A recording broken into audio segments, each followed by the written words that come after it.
Sports Show presents House of Rugby. Hello, my name is Treasa, and you're all very welcome to House of Rugby, our first podcast of 2024. And I'm delighted to be joined in studio by Brent Pope and Lindsay Peat to look back at the festive interpros and to look ahead to European action. Brent, Lindsay, Happy New Year. How are you both feeling 8 days into 2024?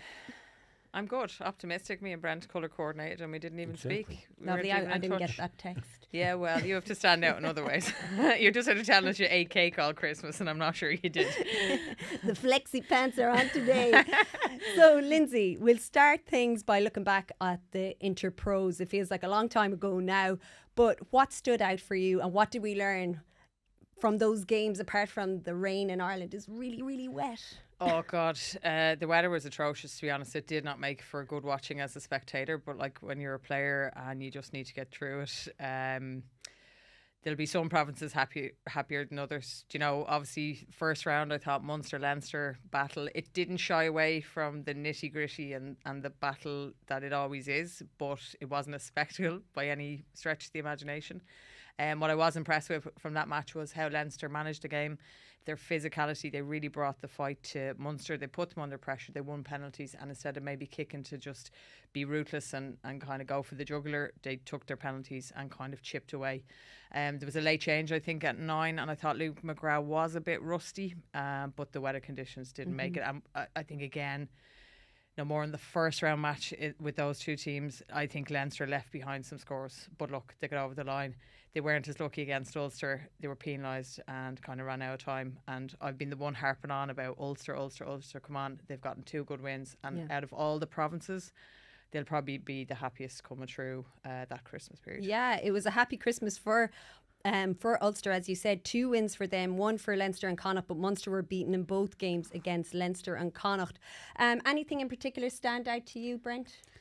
No, I think so. I sort of move on to the next set of games last week, because it's just about hard to remember the game back for the Leinster-Munster game. But I agree. I think that was an old-fashioned arm wrestle. The Leinster-Munster one around Christmas time is always difficult for both sides, but a messy game. And then we moved on to the Ulster 1-point win against Connacht. I thought Connacht really played pretty well away, but unlucky, I suppose, to lose that match by a single point. And then we move on to the following weekend, which was just as weather-wise. The first game, Munster obviously took on more injury problems. We'll talk about that a bit later. I mean, you know, they've just about got 2 squads out now, you know, so how they can even compete this weekend in the Champions Cup, it remains to be seen. But then we move on from that match. I thought Connacht deserved that. And then we come to the Ulster-Leinster game, which really, I was sat up on the couch. I had the flu all over Christmas. I was watching the match. I thought, it's going to be the same as the first match because the weather conditions were so bad. And then suddenly, Ulster scored 3 tries before you knew it, or 2 tries before you knew it. And I think they showed the way forward for other teams in Europe to play Leinster, and that's been the talking point about Leinster's defence. I don't quite see it that way. I think that it was, you know, the conditions or whatever, and Burns had a good kicking game. But I think it's the timely wake-up call that Leinster need every year. And I think that, as Lindsay said, I think it gives Ulster real confidence on those 2 wins to go on now in the Champions Cup this weekend against Toulouse, and I think they're in a good place. So 2 good report cards for 2 teams, not so good for unfortunately for Ulster, for Munster and for Connacht. Yeah, looking at that Ulster win in the RDS, they beat Leinster 22-21, and as Brent said there, Billy Burns' kicking was exceptional, and they showed a way to get behind this rush defence that Leinster have, and maybe a blueprint there for other teams. But were you impressed by their overall performance? And Billy Burns, how difficult is it to do what he did in those conditions? Well, I'm going to quickly, if nobody minds, come back on a point that Brett made. I think Connacht did play well in patches against Ulster away. However, there was moments for me that again crept up that really are the Achilles heel for Ulster. Now they managed to get over the line against Connacht, so they were 17-7 up with 50 minutes to go. Then all of a sudden it's like they switch off, they're indisciplined. Jack Carthy's kicking to the corner, they're getting penalties. Jacob Stockdale misses a tackle on Shane Bolton.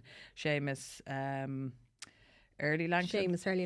Hurley Langton gets in the corner, and it's like they switch off and their indiscipline comes back in, and they were far superior in that game. They were they really won the physicality up front. They scored early on, they scored close tries, And again, they start Jake Flannery at 10 with Cooney, and then they go back to Billy Burns at 10 against Leinster.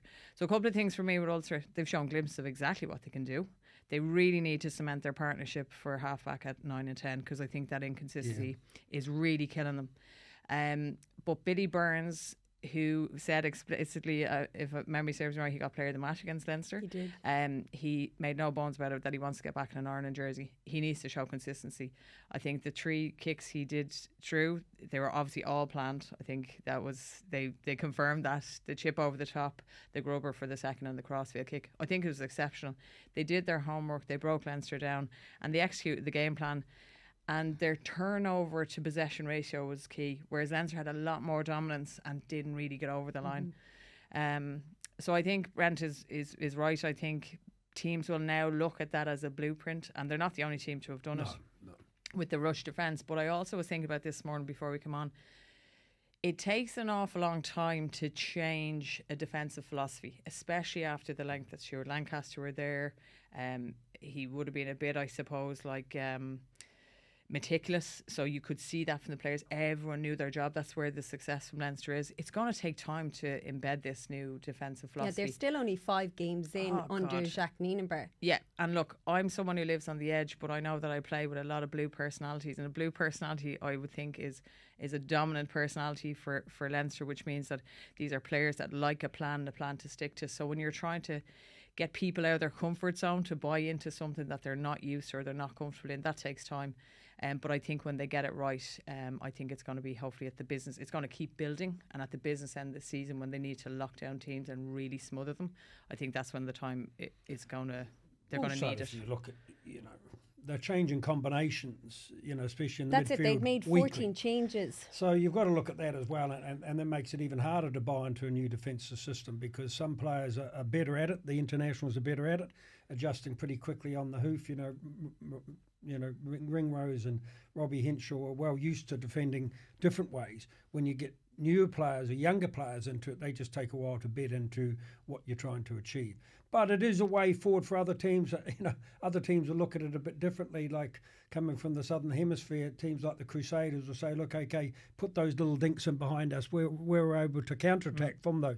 So you take a bit of a risk also. I mean, the kicks come off for Burns last week, and another day they might not come up. And even then, given the dominance in that area, they still only won by a point, and Leinster actually left a few points behind themselves. So it was a game that Leinster could have won still with all their changes, and but they didn't in the end. And I think it was just the momentum that's important for Ulster, because you're right about Ulster against Connacht, that while they got over the line, they made hard work of it. And they'll need to be better against Toulouse, because Toulouse seem to be one of the French teams still one can have a go at this Champions Cup, unlike other teams that are languishing on the bottom of the French top 14. So that's more about their priority at this stage. But the team I feel most sorry for, I have to say, is Munster, because to ship that many injuries every time they get even like Ollie J could just come back in from New Zealand or whatever. He looked promising enough for the first couple of games. He's out. Then they've lost all their players, all their key players, and looking for the rest of the season so early. And I think Graham Rowntree has done a really good job in the media of kind of keeping behind his players and saying, look, we'll just keep pushing forward and keep introducing younger players and that. But it's hard when you pick a player out of club rugby, essentially with academies, and throw them straight into a big match. This weekend they're going to have to do that. But I think that the learnings for Munster in that is that you just keep producing a number of young players, and which they've done. I mean, to me, we'll talk about the outstanding players. To me, the outstanding player of this year has been, over all teams, is Thomas Ahern. Preach. Air high five, Brent. I have a good, nothing to do with my ego, but over the years I've had a good eye for players. Going right back to Brian O'Driscoll, who I first coached in the Leinster A team years ago, and I remember going to Mike Ruddock at the time and saying, you've got to have a look at this kid. Not to say that had anything to do with Brian's career, but I've had a good eye for players. I remember seeing a couple of the Ulster players performing in Munster, and I said, keep an eye on that guy, and they all come to fruition. And it was Thomas Ahern last year when I watched him in that Leinster-Munster game where Munster won. He came on for about the last 10 minutes and said, boy, this kid is good. Like he was more string bean sort of, and I didn't know, and I said, that guy has the speed or whatever and the ability and size to play at number 6.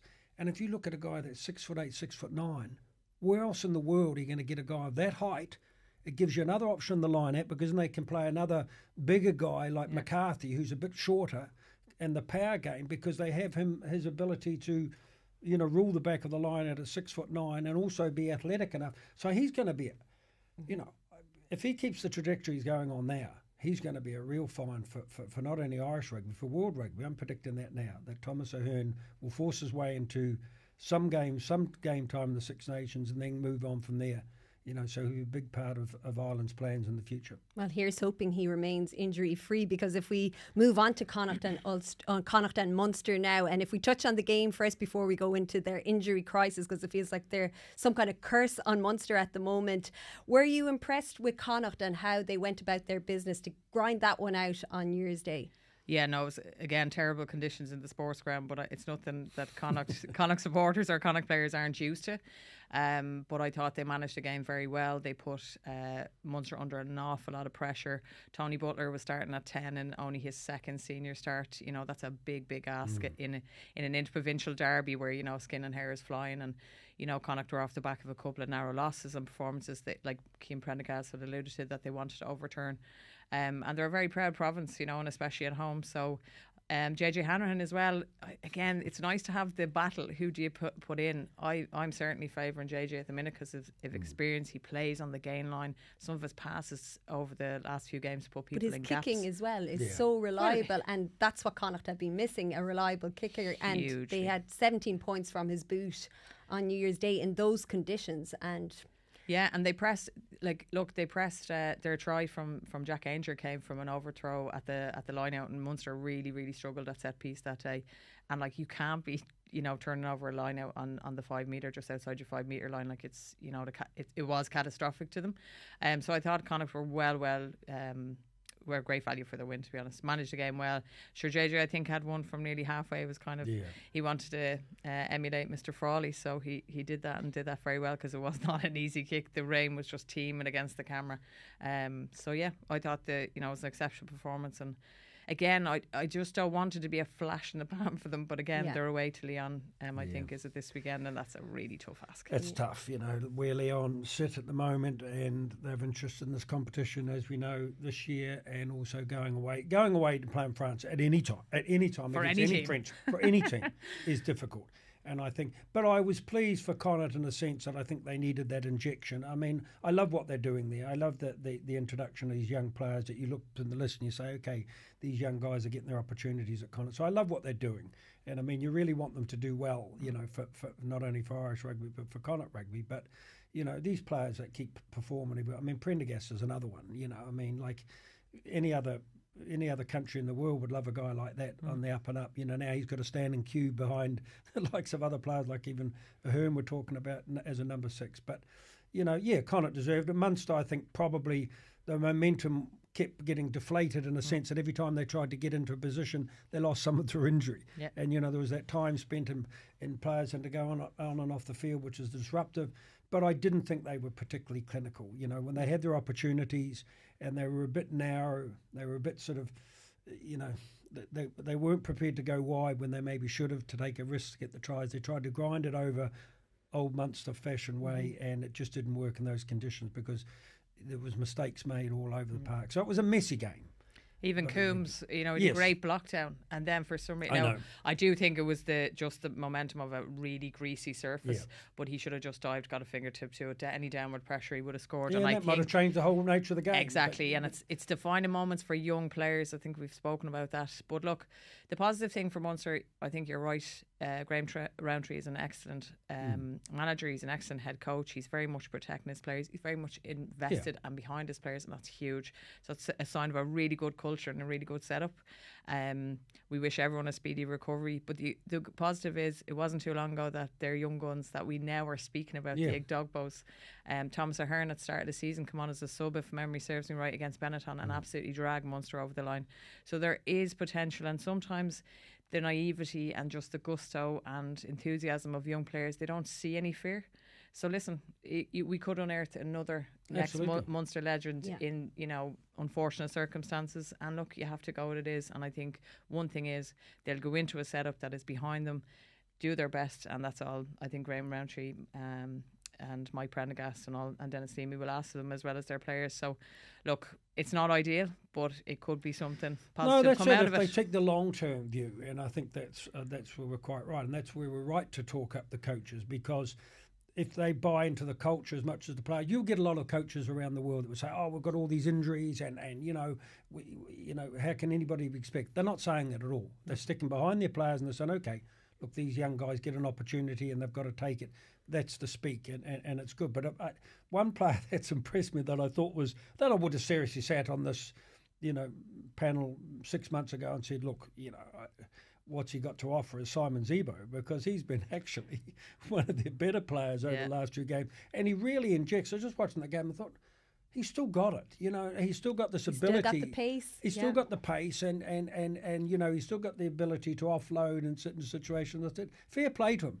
He could have come back and just taken the contract. I'm not saying that they would have respected that in Munster, but he'd done enough in Munster to earn the respect over the years. But he's really come on this year in the last few matches, because I thought, when they first got him back, I thought, that Leinster game, I thought, people were even saying in the crowd, what's Simon got to offer now, and he was probably their outstanding player on the day. Yeah, he did try save and tackle on that break with Luke McGrath. He put him out, and he has this charming confidence where he wasn't arrogant enough to kind of nearly, say something in his ear, but he walked away with a smile, I still got it, baby. Yeah, I still got it. Oh, that was great. I saw that, sort of walk away and say, I'm not going to say anything because I'm not going to be that a-hole that berates other players when you made the tackle, but he just sort of, yeah, it was really like he's a little got pat on confidence, it. that's for sure. Oh yeah, there's a charm, there's a charminess, smirk and the way he plays and the way that everybody should play rugby. Yeah. But even taking the injuries into account, there's a lot that Munster can improve on that is within their control. And we saw how their line-out malfunctioned against Connacht. And Connacht, has to be said, are very good on the defensive side of the line-out as well. So they put them under pressure. You have Máire and Darren Murray in there. But what can Munster do, and what is causing these issues? Where is it going wrong? Because this line-out issue isn't something new. No, and we saw this actually with Ireland before the World Cup, and it was probably an area we would have said, like Paul O'Connell needs to look at his line out, and it's kind of malfunction where the scrum was doing so well under John Fogarty. And sometimes you have different line out callers, you have different personnel. Obviously, your throwers then, when you're in confident and you're a hooker, I've never been a hooker, not in rugby anyway, but anyway, it is all about confidence. Do you know what I mean? And if the throws, if then you don't want to not be confident in your throw, but if there's this, there is a huge margin for error, they're not confident at the minute, it kind of questions you. And if the opposition win and disrupt a few lineouts, then again it knocks the confidence, and it's all about confidence. I think one thing I'd like to see is sometimes you just need to, if Brent's at the front of the lineout, you just have a get out ball. You don't actually have to throw anybody in the air. The most important thing with rugby and most sports, team sports, is possession of the ball, especially in rugby. If you can just win and get confidence in, and even just that ball at the front of the lineout keeps the opposition guessing. But I think if they've done their homework and you're predictable and they know who your jumpers are, it's just easy to read. Some teams are good with movements, some teams aren't. So again, Munster probably need to look more about their opposition. Connacht are very good. It's one area they're probably dominant in. How can we negate their superiority in that position area of the field? And as I said, just a get out ball and maybe just a trick play. Sometimes it's throwing someone up and it could be just someone going through a gap in the middle. You're a 1-3-1 split and someone's just going through the middle and a gap, putting someone else as your 9. So just keep the opposition guessing, and I think that's an area maybe they need to look at and just a bit of work and have a bit of variation. How much would the change in personnel affect? Huge. I was just going to say that. I thought that some of the commentators were quite, I just think they're quite harsh on Munster at the end of the day, because you make a really good point. They're talking about skill levels and all this. They should have better skill levels, but unless when you bring a replacement hooker in for the captain or whatever, Barrett, and he comes in at the last moment, he just doesn't get time to practice with the players. Maybe they should, and that's something they maybe look at. And but the conditions as well. The conditions. So suddenly there you've got a guy coming out of a few caps for Munster, coming through the academy or through the club system. Suddenly then you lose another player during the game that's the line-out caller maybe. You lose someone like Ollie Jager, who's a big lifter at his height. You start getting those constant disruption. Then the pressure comes back onto the hooker. hooker and it's a rainy, mucky day, and Connacht, especially the brothers there, are really great at getting up in the line. So it's not as easy as people think, just hitting someone in the air. There's a lot of skill that goes into it. But the point being with that is that I know myself, working with a team, people think that they have an amount of hours to work on this. Some of them don't, especially some of the replacement players, because some of the players, the key players might say, okay, I've done enough training or something like I'm off. So this other person's there thrown into a net or something like that. But they don't have the bodies to train at the moment. They're looking at 20 players out injured before the Connacht game. I think it's up to about 23 now. So that's a full squad, really. And if golfers can get the jips, yeah, sure as hell rugby hookers can get the jips, because you miss your first couple, man. Look at the World Cup, against South Africa, you miss your first couple, then it all goes to... it's just a small plan. And Brent, the intricacies of the line out, like again with the scrum, people aren't aware of, because you can have Ollie Jaeger, if your backlifter takes all of your power, if you miss a jumper, your timing's off. Some jumpers go straight from 2 feet, some take a step forward. Sometimes it's easier to defend because the two Murray brothers just have to get up in the air. Nothing to lose. Nothing to lose. Whereas the rest are doing timing. If someone's gotten the wrong call, the call hasn't gone to the hooker. Do you know, there's all these little margins or little things can go wrong for you, and it can really just... Sometimes you just want to go, let's just forget the line out, we'll stick to scrum. Go back to the old days, you just stood on a player's feet. Yeah. Wouldn't let him go jump. Will Munster need to look at medical jokers now at this point, and where is the biggest need? Well, where do they start? I was just going to say, where do we start? It's everywhere. How do you plug the holes? Because there's so many positions to cover. It's not like you're saying, okay, well, look, we need another hooker. Yes, they need another hooker. Yes, they need another front row. I don't know what's Jager's a concussion. It's a... Well, he's definitely going to be 21 days, isn't he? Because he got knocked out. 21 days. Yeah. There'd probably be a bit of stock in the back row, but... you lose a couple of second rows. I don't know when Klein is back. There's talk of Peter O'Mahony being back shortly. I don't know if it's this week or next week. He's not going to be match fit. He's also under RFU contract. How much is he going to play in Six Nations? We're getting closer to that. The RFU will take precedence over any of the players if they need them managed, especially now. Cobble together a back line, but it's up front. It's definitely the pack. You're definitely looking at your front row because you cannot play without having that's what two they in needed each things position. before, Jacob. Yeah. Like Salanoa was out as well, and like Elise Jaeger come in as the tight head and replace him. So now they're missing two tight heads. Two tight heads. Really tricky few weeks for Munster. And looking at Europe now, if we look ahead to the Champions Cup, Leinster are comfortable. They're top of Pool 4. They welcome Stade to the Aviva on Saturday, and they failed to win their first 2 rounds of the Champions Cup. So Leinster are in a good position, Brent. They're on track for a home advantage for the round of 16 and the quarterfinals. Is this same old? Is this a straightforward enough win for them? Yes, I think so. I think that Stade have probably lost interest, as some of the French teams do over the years, as we know, especially coming away to Leinster. They'll give it a go for 30 or 40 minutes, see if they're in the game, but then I suggest that they go back to their priority now becomes the French top 14. And that's the disappointing thing always over the years of the Heineken Cup and the European Cup and the Champions Cup, whatever name you want to call it, has been when some French teams think that they're out of it, they don't fight particularly hard. They just say, okay, that's not our priority anymore. If, Ronan O'Gara was different with La Rochelle because he brought that ethos in that we want to win those championships. But even then, now, in the position they're at, he's going to be looking at saying, okay, no, what my boss wants at the end of the day is a French top 14 title. That's what all the sugar daddies of French rugby, that's what they want most. And then the European Cup follows after that. But we've still got interest from teams like Toulouse. That'll be a tough game for Ulster. But I think, yes, Leinster, you'd have to, it's just who Leinster select, because there's a lot of players on form there. Who's their best side. And who's their out half? Because we saw 4 really out halves since the start of the season. Who will they stick with now? And is anyone ahead at this point? I do feel Frawley needs consistency for me. Well, they need to just make a decision and stick with it, because whoever it is, the same with Harry Byrne.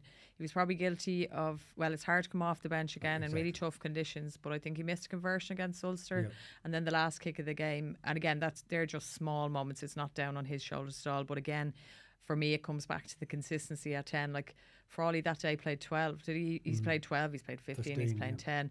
Now, Leo Cullen did say that Frawley was due to be rested that last week, but that he came in as cover for Jimmy O'Brien because Jimmy got injured. So I think they were looking at him to be rested, maybe with an eye on this weekend. I don't know. See, Keane Prendergast again, Sam. Sorry, is Keane's brother. Sam.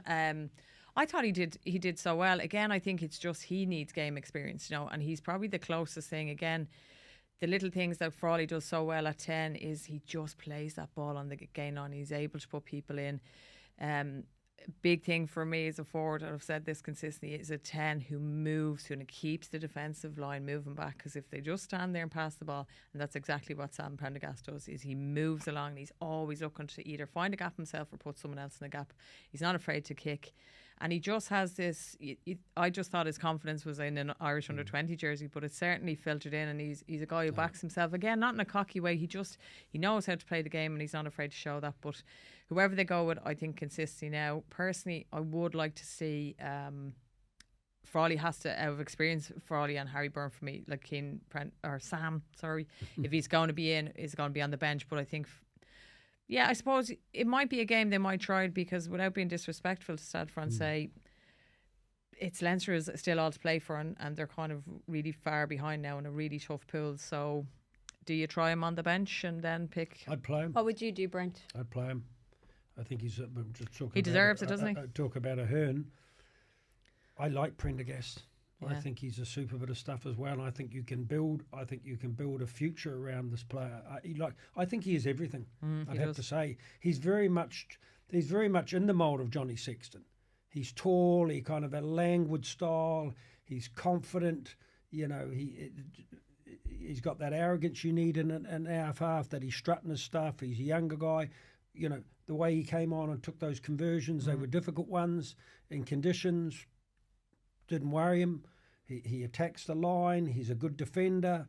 I think he's everything, and I think you're right about whoever it is, and that would be a bit unlucky, because I think Frawley has probably played in too many positions now. They've got to give him so they'll probably go with him. But I would give Prendergast a match at another level and see how he goes, because I think you're right. I think they'll win this regardless.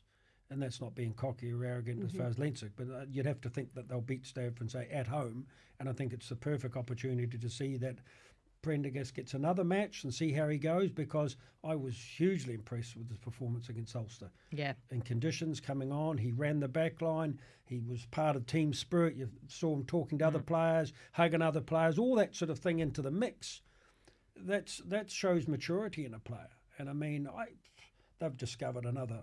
And hugely involved for that. I think it was a Rob Russell try. The flick off the ground. Oh, he's classy. He's classy. He's a classy player. Yeah. But a bit like Dan Carter and that in New Zealand. At some stage you've got to take a chance, these players. And I mean, even going back to Dan, I mean, he was surprised at anybody that they replaced him, the Crusaders, at number 10. And they said, no, we've got to give him time in the jersey, if that's who they decide.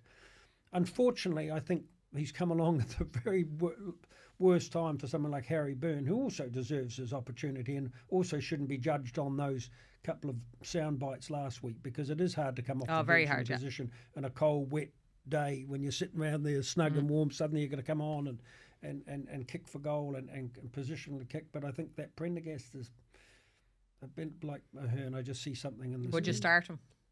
Yeah, I would. I'd probably start him as well. I agree with you. I'd take the risk in this game. I'd take the risk. It's a game they can afford to. Harry's probably then going to be on the bench with them.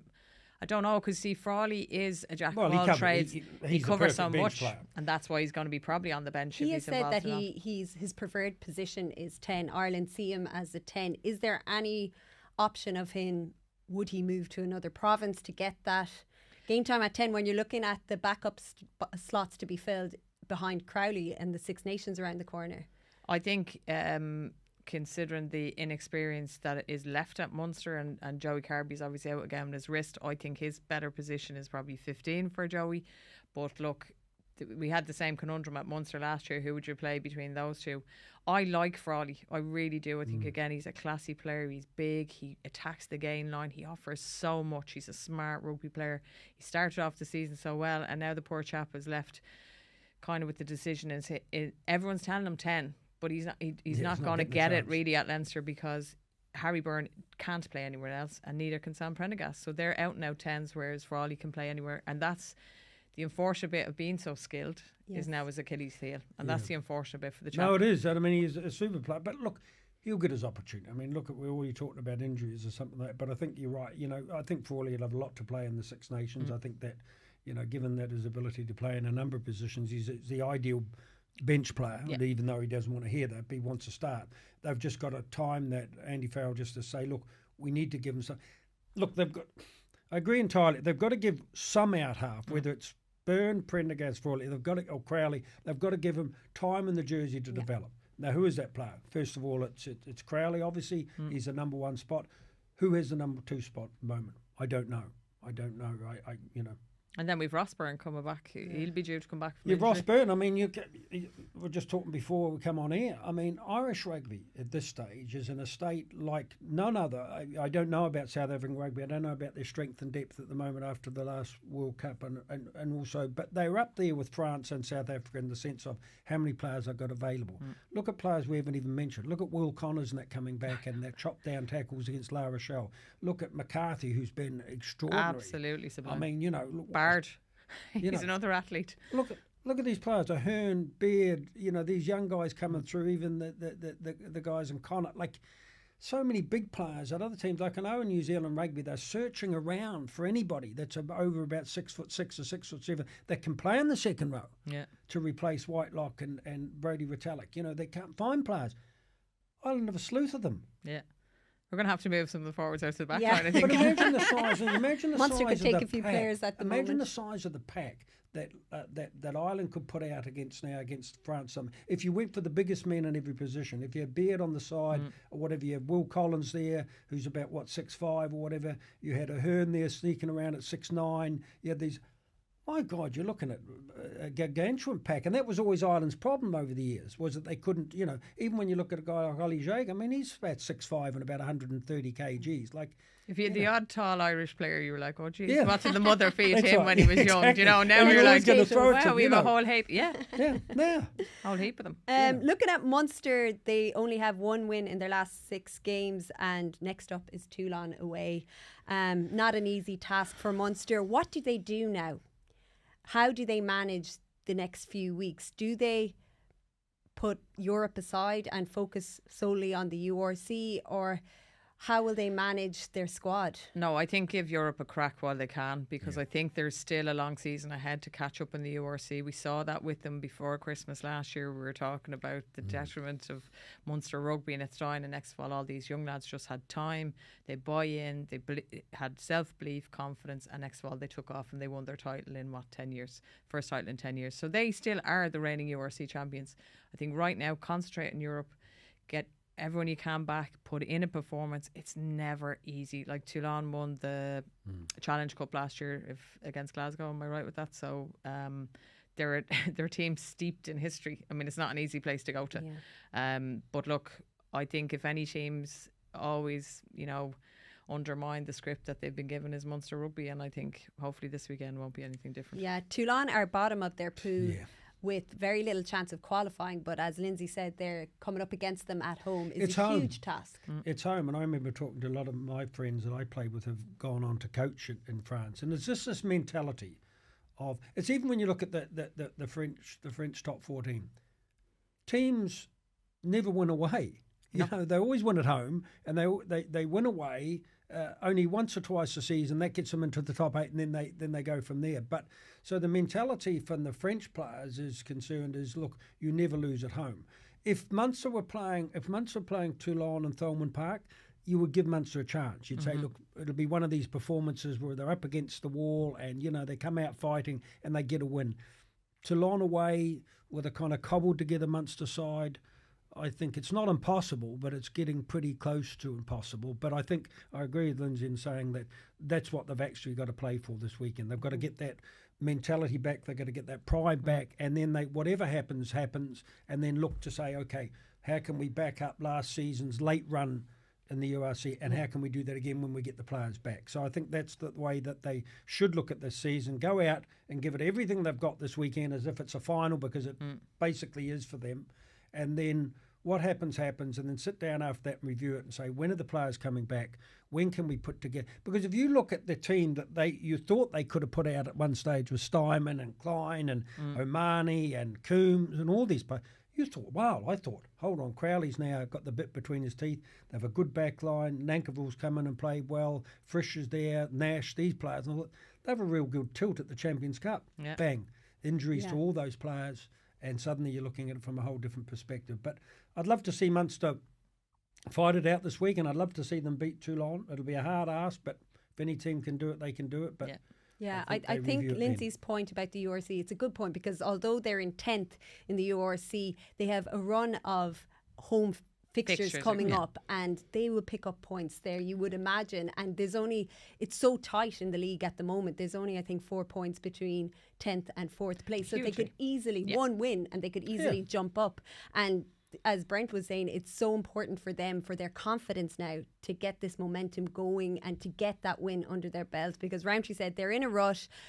They need to just move forward now. How convinced are you by what you've seen glimpses of in their performances that they'll be able to get the job done?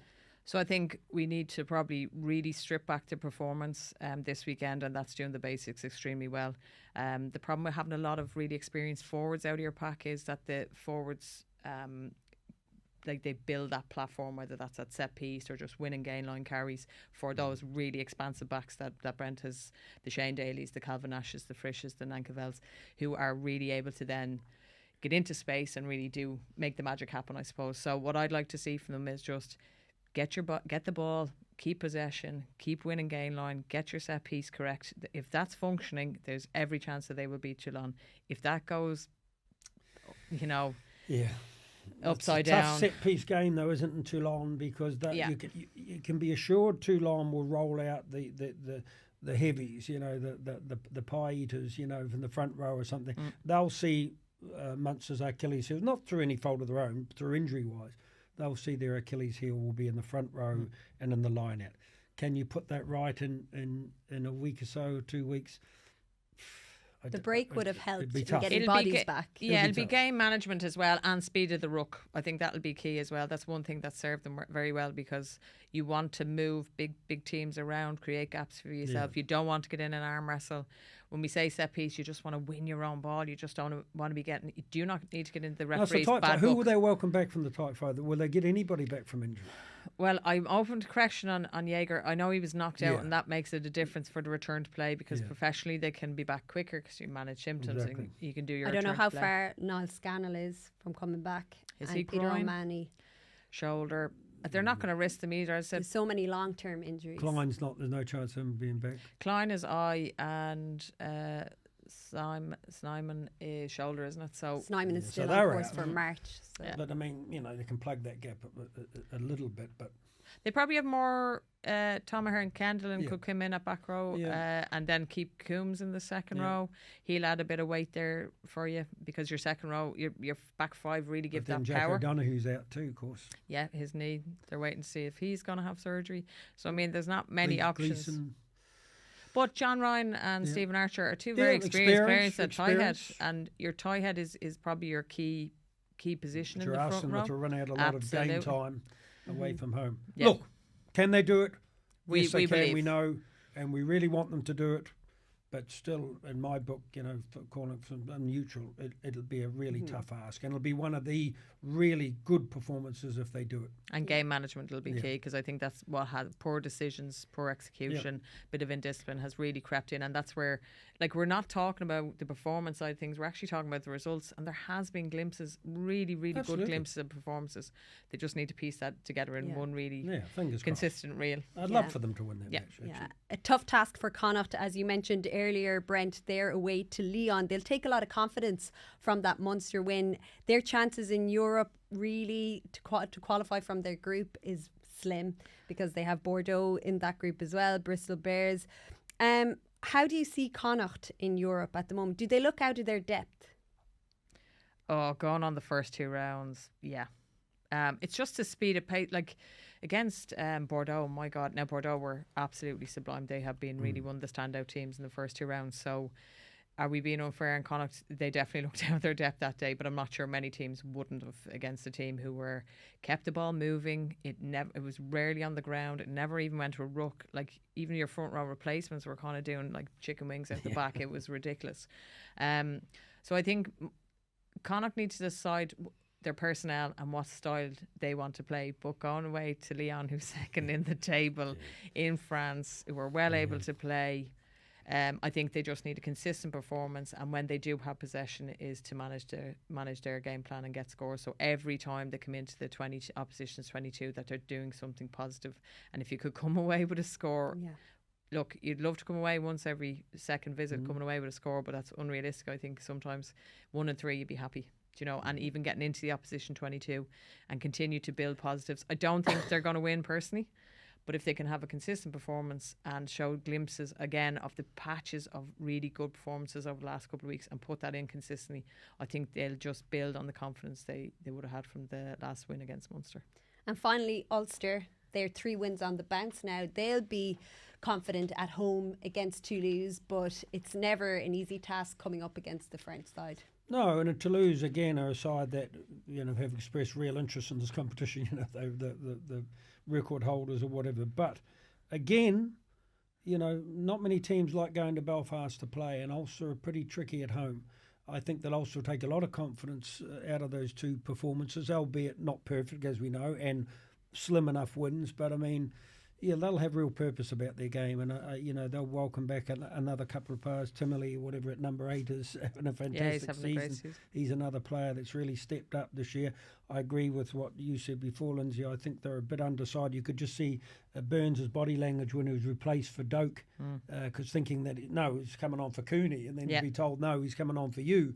He was thinking, hold on, I'm man of the match here. What are you replacing? So I don't think that helped kind of team spirit. You'd look for little things like that he was shaking his head and really wanting to have a go at the coach, I'm sure, after, and saying, why did you replace him? So I think they're still undecided to what their best combinations are at 9 and 10, and that's a bit nervy for me. But I think you're going to expect a lot from their big game players. McCluskey's having a good season. Hume comes into it. All these players, they're coming back to some form. So that'll be a tight game. But I could see Ulster winning that one, actually, at home, and that will put them onto a good road for the Champions Cup. Yeah, would you agree, Lindsay? They've Harlequins after that. Well, I'm sitting here going, you've the likes of Cyril Boy, Anton Dupont, Gelange. It'll be a tough ask, personally. I'm a very big fan of Dupont. I'm a very big fan of the style of how Toulouse play. He's the French number 9, isn't he? He might be. Some people might know, might not. He's just going to, nonchalantly switch to 7s for the Olympics. How interested is he going to be? I don't know. I've just got this gut feeling that they've done it before. I just have this gut feeling for some reason, getting down to the sort of atmosphere down there and everybody, kicking up every mistake and that. I just see something in Ulster that they'll get the job done. I don't know why. Well, do you know what? I've been hard enough on them, right? And there's if there's a real turning point in their season over the last 2 games, then it needs to be this win. And I think you've kind of touched on something that, has been this burning question in everyone's eyes. How come we can see glimpses of absolute sublime pieces of rugby from Ulster some weeks, and then the next is this petulant attitude? So is it a case you're trying to manage egos and they're just not getting that right, and you're just really getting everyone to buy in? They all need to buy in. There needs to be a game plan. There needs to be the right selection, and absolutely, I think it could be either a really fantastic win or there could be an absolute annihilation. I think that's just the team they are. Yeah. They're just black or white. I don't think there's an in between. Isn't there? I was just thinking the other day, you can stay on the couch from about midday till 12 that night. I watched it. Yeah, it's one Irish game after the other. I'm looking at the times and watch that match, and then I think it's Connacht, Munster, Leinster, and Ulster. Get a quick walk in between. Listen, get out early, lads, and get on the couch. Lucky I'm not married, don't have kids, so I can sit up on the couch. You lucky thing. Before we finish up very quickly, hopefully the Six Nations is 4 weeks away. That's where New Year's starts really for people. Terrible news today that Mike Hansen has been ruled out of the Six Nations. He's been ruled out for 4 months, but looking at the bright side of things for younger players or other players who would be looking to take their chance and grasp that opportunity, who do you think would be looking to fill in to Mack Hansen's slot now? Jacob Stockdale, I'd say, is kind of itching, even though he's been there. You know, he's been there, worn the jersey, but you know, he's shown glimpses now over the last couple of weeks. Still a question mark over his defence. I'd really like to see Calvin Nash in, and Shane Daly. I'd really like to see them even in camp having an opportunity. I think they've really built from Shane Daly, obviously crossing over from sevens, and Calvin Nash got his opportunity in that Jimmy O'Brien development squad. Jimmy, I love Jimmy O'Brien. I think he's a guaranteed, to be honest. It's now, can he cement that place down? Hopefully the injury isn't too bad. No one's really given much about it, but yeah, Jimmy's definitely in the squad for me. It's now, can he replace it? But I think players to look out for who could be ones to maybe take that jersey, they're the ones I'd like to see. For me now, definitely on the wing, because there's actually a lot of, like, James Lowe hasn't been back since the World Cup. No.